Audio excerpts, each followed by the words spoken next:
This all started in the Philippines when I was 8. My grandparents built the house during the war. After it was built, my parents lived there. We were there until I was 16. The house was so huge and old. We have 2 floors, 2 living rooms, one downstairs and one upstairs. And we had a huge staircase. I would constantly get creeped out by the staircase even during the daytime. My mom would have helpers. We call them angels back where I'm from. Here in Canada, they're called maids. None of them would last. They would complain that in the middle of the night, they would hear noises in the kitchen. They would check up on it, thinking someone was there. None of them lasted long, and my mom didn't know what to do. She tried blessing the house, have a priest come there every other month blessing it. Nothing worked. My dad went off to work off country. My mom would work graveyard shifts. It was just me and my 6 siblings. I would constantly encounter a child. I think it was a boy. I didn't know back then. I was certain it was a child. One time I was walking up the stairs. It was at 10 p.m. When I was in the middle of the stairs, I heard someone calling me. Not by my name, but it was like it was calling me like that. It was a child's voice. I froze up in the middle of the stairs. I really hated sleeping in my room. It was huge. I felt like someone was watching me, especially during nighttime. Every time my mom told me, "Oh, let's all sleep in the living room," I was so happy about it. I went to my room. I share my room with my 2 other sisters. The bunk bed where I share with my sister was on the opposite side of the room. I sleep on top and she sleeps on the bottom. My eldest sister's bed, Nina, it was also on the other side. I got my sister's bed, pulled it up. As soon as I turned around to face the door, I saw a child curled up on my second eldest sister's bed, the bottom one. I froze there staring at it. It was black. It was curled up, facing me, but I couldn't see the face. He was hugging his knees. I ran out crying to my mom. I was saying, "There's a kid on Alyssa's bed. Please do something about it." They all went to my room. They didn't see anything. There was this other time we were all sitting on the dinner table. Nina, she told me I was about to sit on one of the chairs. She yelled at me saying, "No, don't sit there. Someone's sitting there." I was like, "What? There's no one sitting there." I nudged it off. I thought she was just trying to scare me. I sat next to her. After a couple of hours, I went back downstairs again. It was just me. I was awake. I was gonna grab a drink of water. I accidentally bumped onto the table, making the cup fall. It was a glass cup. I picked it up. I put it back there, and I thought it was so odd that the angels would leave the cup there. I was like, whatever. Grabbed my cup, went upstairs, and as soon as I was about to climb upstairs, I heard the glass fall. I remember vividly there were no windows open, there were no fans or AC on. I ran upstairs. My siblings were so used to hearing things fall or someone calling us when it's just us. We knew it wasn't there was because it would be the voice of my aunts and uncles when they were in America. We thought it was just normal hearing these things because my neighbors would tell me we experienced some of that things here at our house. So we were like, yeah, it's fine. There's a saying in the Philippines, if you acknowledge it, the stronger it will get. So we pretend it wasn't there.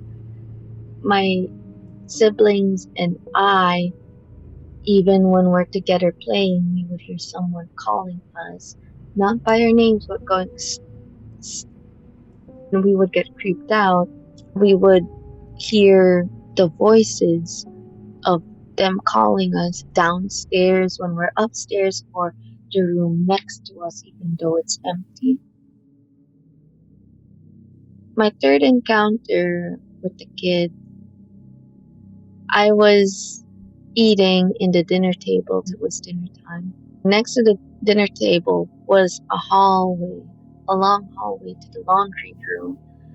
We have this weird battery charger. It would constantly blink red or green. I had a feeling of someone watching me down that hallway in the laundry room. The room was pitch black. All you could see is the red light blinking. I quickly turned around. I saw a kid peeking through the door. It was a Japanese boy.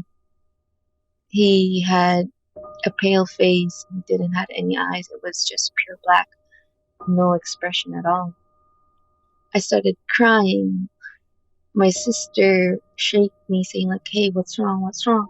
And I pointed at the hallway, saying like, "There's a kid there." My siblings were hesitant. One of the angels went over there, opened the lights, and said, "There's nothing there." And for the rest of the night, they left the lights open because I was crying so hard. I know something was there. My other encounter, it was at the dinner table. I was eating. When I looked down, I saw a kid looking directly at me, holding onto my knees. When I quickly looked back up, it was gone. At this point, I was around 12 or 15. I just brushed it off. It's been happening my whole life. We've been seeing things that would just run across the room. Only I encountered the child. The reason why I'm confident it was a child, my aunt, before she flew to America, she had her friend come over and she didn't know she was a medium, someone that can see ghosts and contact the dead. When she entered the house, she felt dread. She was overwhelmed with sadness. She said, "There are spirits here. One is a child, one is a woman, and one is a man." She felt creeped out. She didn't know what to do. That's why I know what I was seeing. My sister, Nina, she encountered the woman the day before my mom's birthday, around October 27. The night before, she was downstairs in, back home, we call it terrace. It's just a huge backyard. It's a terrace where people can get around. Think of it as a living room, but it's more spacious. There was a glass door, a huge glass door and wall connecting the main living room and its terrace. It was around 10 p.m. All my siblings were upstairs. We had another maid. Her name was Rebecca. She was in charge of taking care of my little brother Gabby because he was still a kid back then. My sister Nina was downstairs fixing all the party stuff. She was hanging up balloons on the ceiling, banners, and at the corner of her eye, she saw Rebecca.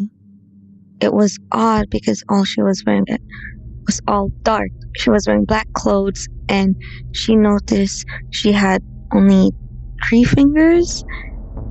She was staring directly at my sister. She looked just like Rebecca. She didn't bother with her. She went on shrugging it off. She slammed herself onto the glass door, and my sister stopped. It wasn't strong enough to make the glass shake, but you would hear it. It was strong enough that you could hear it. My sister looked at her and said, "What are you doing? There's a door right there if you want to walk through it." She got annoyed more than scared. When she went back onto doing the decorations second time, she slammed herself full body onto the glass. She got more irritated. She was like, "What are you doing? There's a door right there at the Becca if you want to walk through it." She pointed at it, but the girl wasn't looking at anything else but my sister. Direct eye contact. The third time was after a couple of minutes. It was so hard that she said the glass shake to the point it almost broke.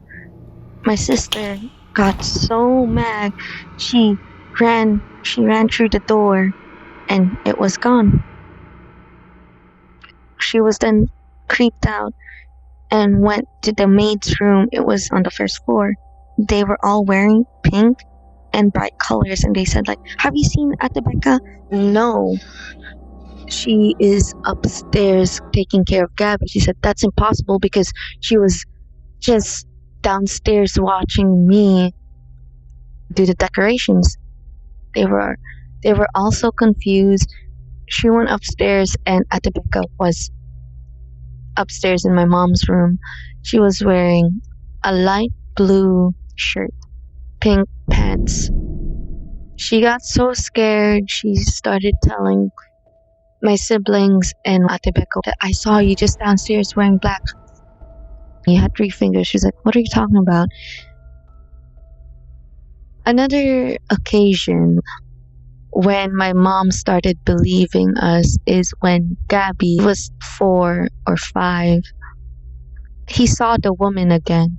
This time he was with Atebeka, again by the staircase. They were walking upstairs. Gabby told Atebeka to stop and move because there's a woman walking upstairs. Atebeka got so scared, picked up Gabby and ran upstairs, told my mom that your son is seeing things. That's when my mom was like, "Yeah, no, we're done. This was a week before my uncle visit us from America. They talked about it. He built another house somewhere far from here. We went to Project 6, and at the new house, it felt like a huge weight from my back was gone. I didn't feel like being watched anymore. I felt like as if didn't need to worry so much or be scared around the house." Before we left, the woman really made herself know that she was there. It wasn't my experience, but there was a picture of it. I wished I had that picture. In the downstairs living room, we had a huge mirror. You know, when you go inside a ballet's dance room and there's a huge mirror just like that. We had one of those. Next to it is all pictures of my aunts and uncles when they were children. One of the things that were standing out of it was a statue of a woman sitting down and a man playing a harp. Becca was taking pictures of herself on that mirror.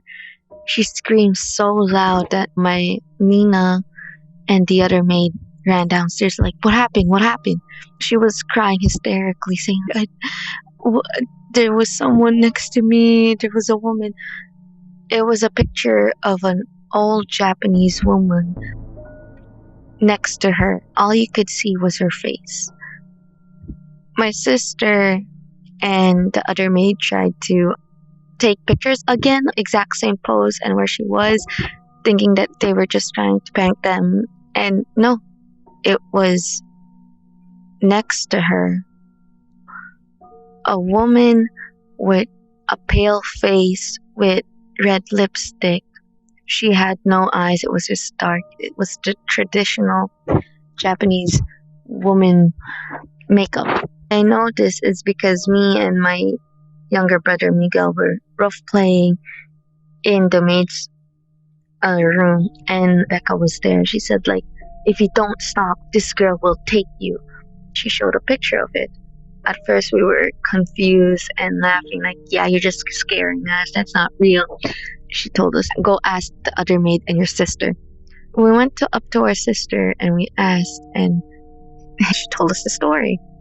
I still remember the picture of that woman. It was very terrifying.